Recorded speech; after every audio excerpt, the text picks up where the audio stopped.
guys, welcome back to a brand new Euphoria review. Full spoilers. My name is Zach. Cynthia. This is my girlfriend. I'm her boyfriend. I'm a film critic who loves talking movies and TV, and she's my girlfriend who supports the hell out of me and also loves movies and TV. So, she's a big fan of Euphoria. That's why we do this. If you are also a big fan of Euphoria, hit that like and subscribe button, as well as comment down below so we can hear your theories, thoughts, because we read every little thing. So we love to hear about that. And of course, the title of this episode is 1,000 Little Trees of Blood. Yeah. I didn't love this episode. Like, I liked it, but it felt like so much was going on that it kind of took my attention away from certain things. Like, I still really like this episode, but I will say is that this episode kind of felt like a little bit melodramatic. Yes.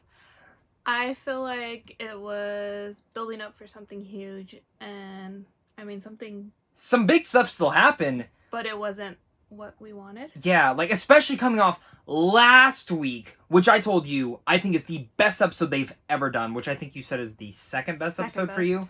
So there's a lot of great things in here, and I think it moves the story across. But thankfully, because of the performances being so damn good, it makes the show so damn good. So we got a lot to talk about. How we like to talk about is go each character by character and kind of discuss their storylines that they kind of went through. We have Rue, Kat, Maddy and Cassie and Nate, and a little bit of Jules in here. Oh, Lexi as well, with Fez, which let's start with them because there's not that much there. So, biggest things in there is Lexi and Fez. They're bonding, and Fez pretty much says, do your play. He's hyping her up. Hyping her up. You and me wanted her to kiss, though. Yeah. That we wanted them to kiss so bad. And if you guys aren't following Angus Cloud on Twitter, absolutely, he's the best because he posts some of the funniest stuff that just works wonders in there. Yes. And I know tweets. we live for it every week. We live for it every week. And going from there, I think it was nice seeing them bond, but I think the more important part is when Custard comes in, grabs the girl that we absolutely hate, the big lips bitch, and from then on, we don't know what's going to happen. Does Fez rat himself out? Does he not? What do you think is going to happen there, babe? He's definitely not going to rat himself out. I'm hoping she says something to Ashtray and Fez. Mm-hmm. She's living there, but then again, she's not trustworthy. She's also stupid. Yes. So, I'm gonna say this. I think, well, Ashtray's the one that did the killing. Yeah. Ashtray's going to jail, I think. And I think that's... I don't think Fez lets it happen. You think he takes the rap for it? If anything. Because Ash is the more younger one. Yeah. I guess we'll find out. But it was nice to see Lexi and them bonding. This seems to be something that'll probably build up throughout the rest of the season. And we are still going to be getting Lexi's play as of now. Which I think you and me keep predicting that'll be the finale. Is we're going to see Lexi's play. Or at least the episode before the finale. Which would be next episode. So because this is episode 6. So we have 2 more episodes left. And going from her storyline, let's jump over to Rue. Because it's kind of the epilogue of what had happened last week. She wants to get clean. And I actually fully believe her this time. And I know, like, I've had people in my lives who are the same way but the way that Zendaya is playing that role, it truly feels like she actually wants to get clean now. What do you think about that? I think it's so tough trying to believe someone in that situation because they're not trustworthy.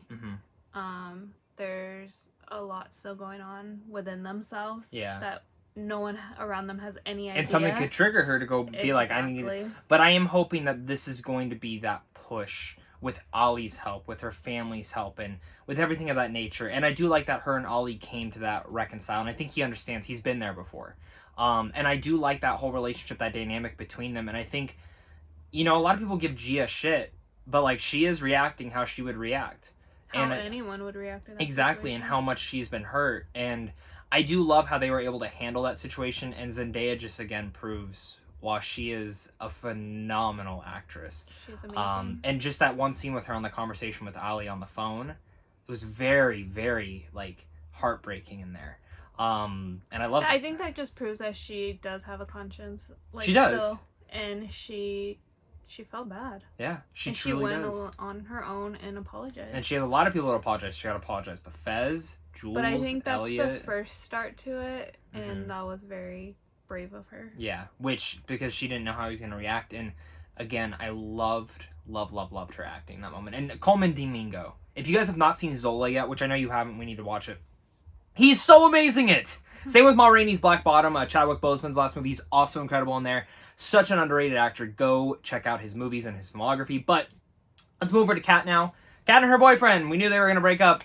They're at dinner. Kind of knew that was going to come.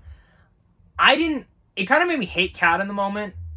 Because, like, I understand where she's coming from. It is at that age. I've seen people do that before. I think we've lied. Any of us who have been in a relationship have maybe forged a lie in a sense to get out of it.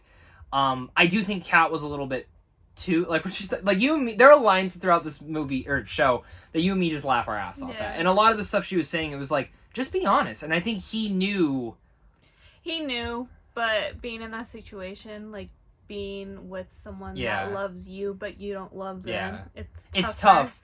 And I think she's worried for his mental health, but at the same time, like, I think there was a better way to go about it, and I don't think Kat did it. But I also do believe the way it came off bad because Kat has barely been in this show. And I think you and me have talked about this. There's some stuff apparently going on behind the scenes that you and me do not know of. None of us will know, only Kat, the creators, and all stuff like that, unless it comes out officially. From what I've read in interviews, it's just more of rumor, hearsay, she say. And I do wish Kat was in here because I do think the first season had such a high arc for her, and in this season it's not the strongest, so maybe that's why it's coming off to me. But the big thing we were waiting for, Super Bowl Sunday, it's Maddy versus Cassie. And we didn't get it.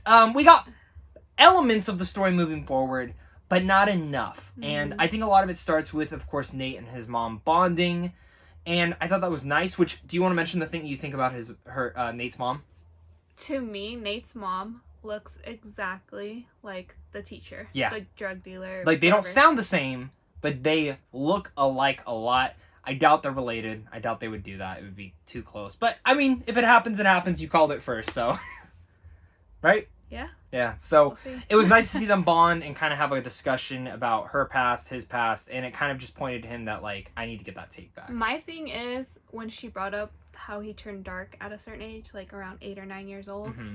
What happened? Yeah, which you get the vibe of, like, was he molested? Was he raped as a child? We don't know. No, we don't. But it just kind of led to there, and, like, I feel like Nate also felt that from his mom.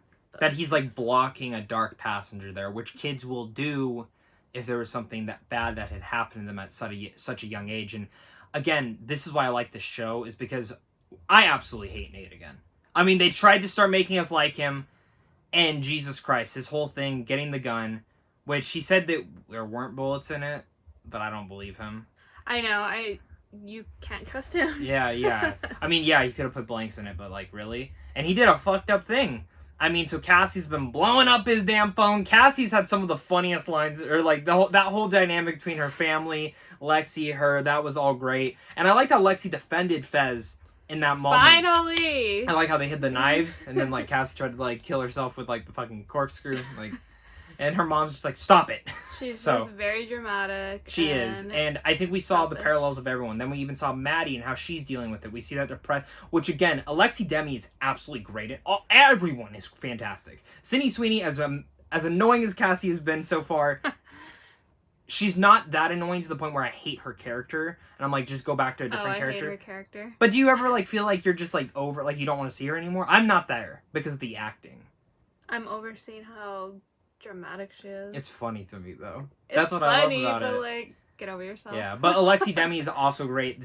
When you see her face in this episode, it's not the hatred she has, it's the heartbroken because her ex and her best friend. Mm-hmm. The two closest people she was in her life, she lost. They betrayed her. Exactly. And I think that's where it hurts. And I do like that dynamic between her and that mom. Did anyone else notice the camera in there? So what's going on with that? I know there seems to be this, like, sexual, like, undertone between them. Or, like, something's there. I don't know what's gonna happen. I'm not gonna say. Could be completely off. I don't know if you guys feel that as well, but, like, I know every time it comes, it's like, okay, is something gonna click here finally? But I like that dynamic. I think it kind of settled Maddy a little bit more to kind of just move past it in a more mature way. Mm-hmm. Instead of, because Maddy would have gone and killed Cassie. Oh, 100%. Smacked her head in the... I don't know if that's still gonna happen unless Cassie tries to reconcile, But I also will say, could it trigger her if she sees Cassie and Nate holding hands in the hallway? I don't think so because, well, I guess we'll talk about Nate going to Maddie's house now. When he held her at gunpoint. Even though he said there wasn't bullets in it. Well, he took them out. Yeah, but you know what I mean? Like, he said they weren't, like... Because he put the one bullet in. Yeah. Well, he was just lying to her. But that scared the shit out of her. Yeah. And I think that will fuck her up for a long time. Definitely. I think she's going to try and avoid the situation. I mean, she's still going to be hurt and whatnot, but... She's just gonna get over it. Separate herself. Which, like, I think that's the more mature way to do it, especially after that. But realistically, I think a lot of us would have called the cops right after that moment. She's loyal. She is. I don't know. It could hurt her. It could, maybe. I don't know. It could fuck a lot of people over. Yeah. But the thing is like, what was she gonna end up doing in the end of the day? And then I hate that they try and make us like Nate again because he gave the tape to Jules. So it's like a bearer of bad things because like he gave the tape back to Jules and he in a sense told her how he really felt about her, which opened a little bit of a door there. And again, Hunter Schafer is so good as Jules. So I really like that moment between them again, even though I hate Nate, I like that he did that in that moment because he could have destroyed the tape. But he gave it, what's your choice? Do you want to give it to the cops? Do you want to... But we all know he's in love with her, and that's why he did it. But that's the thing. So and we know that she does feel the kind of the same way towards him. So there's things there. But in reality, who can he end up with? Cassie. Finally hits her up after, 87 missed calls? And in that moment, fuck you, Cassie. Yeah. Like... Dude, she's selfish. She is, and she goes in there, and her mom sees it, and she goes, and for a second I thought, oh, I've seen this movie 100 times before. You go with that boyfriend, and you never come back. Then she's hitting him, then they kiss, and I'm sure they fucked. I'm kind of over them at this point. I'm 100% over. So I hope there's something more to it towards the last two episodes, because this whole time the storyline, it started great. Last episode really... I'm just worried about Maddy. That's why I'm worried about too. But again, with TV shows, it's hard to review them completely because we don't know the end game. We don't know what the finale will be. We don't even know what will be next season since it's already been renewed. So like TV is so hard because like I could be saying these like things, then I see the finale, I'm like, oh, loved how they handled that. It's like a Book of Boba Fett. I told you how much like I was kind of frustrated throughout it, but I was still enjoying it. Then I see the finale and I'm like, okay, I really liked elements of this, but overall the entire show felt uneven. Where, like, Euphoria, it's like, I'm really enjoying this, but if it doesn't end greatly, does everything else work out? All the other storylines. So it's interesting how that works. Again, overall, I like this episode. It might be my least favorite of the entire season. Nah, it's my second least favorite. I think the one when Cassie and Nate, like, are at that construction place. I think that was my least favorite one. So, overall, I like this episode quite a bit. I love the Rue stuff. I love the Hunter Schafer Jules stuff. And I liked a lot of the Maddy stuff. Yes. That's really it for me. What about you? What are your final thoughts? Again, I just want to see what happens with Maddy. Yeah. I want her to be okay. Me too. Over Cassie and Nate, 100%. Same. Again, maybe the next two episodes are like, no, there's still a lot more story there. It's not just going to be a couple. There's no way they end up together. And I think you and me have discussed, it feels like they're building up to a big finale on someone's death. Death by suicide. Death in general. Fez, Ashtray, Nate, Cal. There's a lot of different things out there. But guys, of course, let us know your guys' thoughts down below in the comment section. Hit that like and subscribe button, comment down below. And of course, until next time, stay classy and keep having fun.